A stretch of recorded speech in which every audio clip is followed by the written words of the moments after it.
Welcome to How You Livin', a transformative podcast featuring best-selling author, inspirational speaker, and minister, Dr. Rick Rigsby.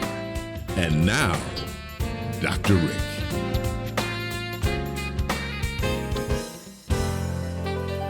Hello, friends. Thanks so much for joining us. I want to inspire you by talking about being an inspiration. We love movies that inspire. Rudy, Rocky, how about Russell Crowe in The Gladiator? You remember Chariots of Fire or Gandhi? One of my favorite movies, never made it to the box office, but the television distribution of this story was so inspiring that I showed the movie in a few of my college classes.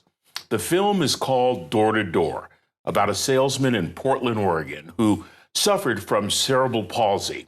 William Macy played Bill Porter, a salesman for the Watkins Company, a company that provided a variety of household items.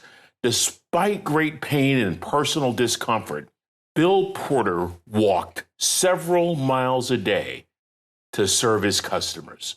And throughout his long career, Porter not only won over the hearts of his customers, but he was named top salesman in the western region of the United States several years running. That's inspirational. We love books that inspire. How about The Power of Positive Thinking by Norman Vincent Peale, or 7 Habits of Highly Effective People by Stephen Covey?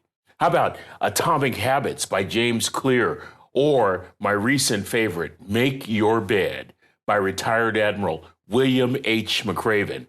I love books that inspire me to jump higher, to reach farther. I love books that challenge me to be a better person. And we esteem people who inspire, from Mother Teresa to Martin Luther King to Winston Churchill to Maya Angelou to Steve Jobs. We love being around inspiring people who challenge us to be better. I have a question for you. Who comes to mind when you hear a phrase like, they inspired a generation of people?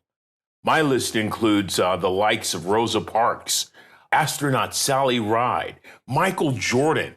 How about German composer and pianist Beethoven? Legally deaf, yet he's considered among the most admired composers in the history of Western music. I just listened again to all 4 movements of Symphony No. 1 last night. 30 minutes of artistic brilliance that leaves the listener mesmerized with a gleeful joy. What is it about people who inspire? How are they different? Simply stated, people who inspire find a way to overcome obstacles. They're characterized by being proactive, innovative, forward-thinking. Here's the big distinguishing factor. They dedicate their lives to pursuing a cause, and that cause is for the betterment of everyone, not just themselves. It's been said to be inspired takes but a moment, but to be inspirational takes a lifetime. The dictionary defines inspiration as the process of being mentally stimulated to do or feel something. The process of being mentally stimulated. This explains why I can watch a movie with Fred Astaire or a video of Michael Jackson, and I'm mentally stimulated to want to get up and dance. This may explain why I love reading about people who triumph against all odds. I think about people such as Wilma Rudolph. You remember Wilma Rudolph. As a girl growing up in Clarksville, Tennessee, she had to wear a corrective leg brace due to several childhood illnesses, including polio, which left one of her legs very weak. How do you go from wearing a leg brace until age 12 to 4 years later qualifying for the United States Olympic team? Oh, baby.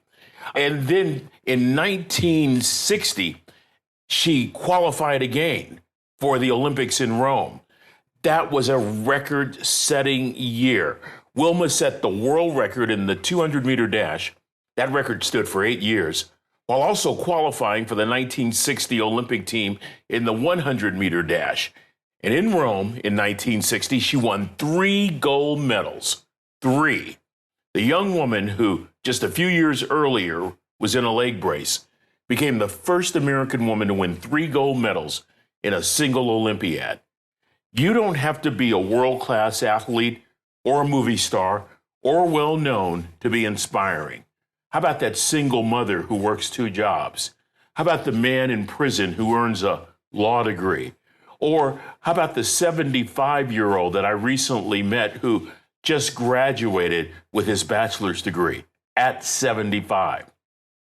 But you do have to possess a few important qualities.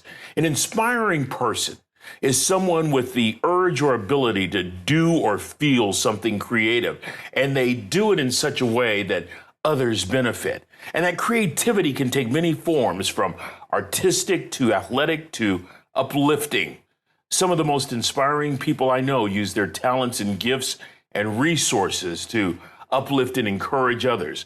They are steadfast in their commitment to help people. They are loyal to a fault when it comes to others, and they are relentless, often going that extra mile to offer any kind of assistance they can. I cannot help but think of my mom and my dad, 2 people who were largely unknown outside their families, yet they were and are my greatest inspirations. Arthur Ashe once said, "Start where you are. Use what you've got. Do what you can." Arthur Ashe. You talk about inspirational. How do you go from the segregated public tennis courts of Richmond, Virginia, to being one of the greatest tennis players in the world?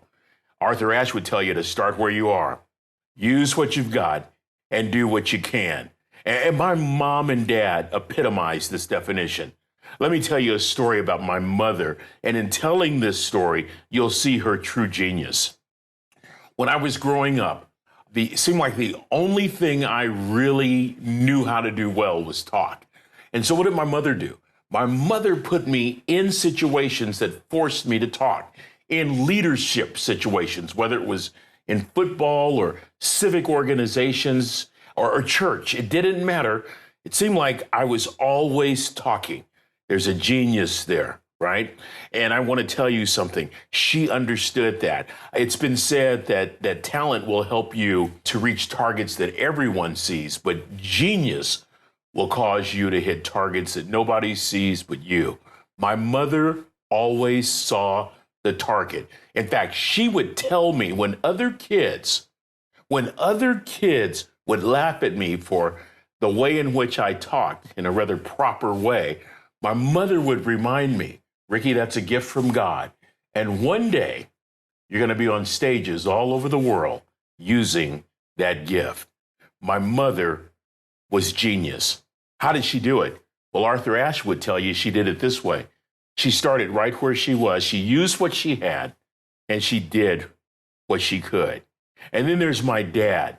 If you think my mom is inspirational, how about my father, my mentor, my coach, my teacher, my role model?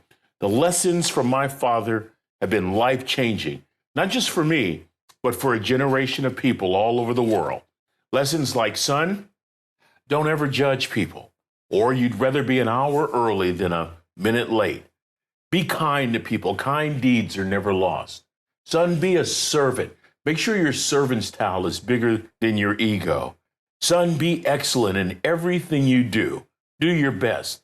And perhaps the greatest lesson my father taught me, the most inspirational lesson my dad taught me, was on the worst day of my life, when I'm standing in front of the casket of my first wife, and my father simply said 3 words, "Son, just stand." May not sound like much, but I've carried that inspiring message for the last 26 years, and I will carry that message for the rest of my life. To say that lesson was inspirational would be a huge understatement. I was mentally stimulated to keep moving, to keep going forward, to keep standing, to not quit, to not give up. I want to tell you something, friends. I've discovered that being an inspiration helps you develop some important traits along the way. Traits like never quitting, determination, resilience, traits like forward thinking, but also traits like grace and mercy, humility, and selflessness. You see, it's very difficult to be self-absorbed when you're trying to inspire someone else. So, with that thought in mind, if you're feeling a little blue today, if you're a bit down for whatever reason, if you're going through a rough patch right now, determined to be an inspiration to someone else, inspiring others may be the very spark you need to pull yourself out of the pit. Well, that's going to do it for this episode. Until we meet again, this is Dr. Rick asking the most important question I can ask. How you living? Are you ready to make an impact in your world right now? Do you want to stop existing and start living your best life right now? Dr. Rick wants to give you the first chapter of his best-selling book, Lessons from a Third Grade Dropout, absolutely free. Just go to www.rickrigsby.com/free gift to get the print or audiobook right now. This is thepodcastfactory.com.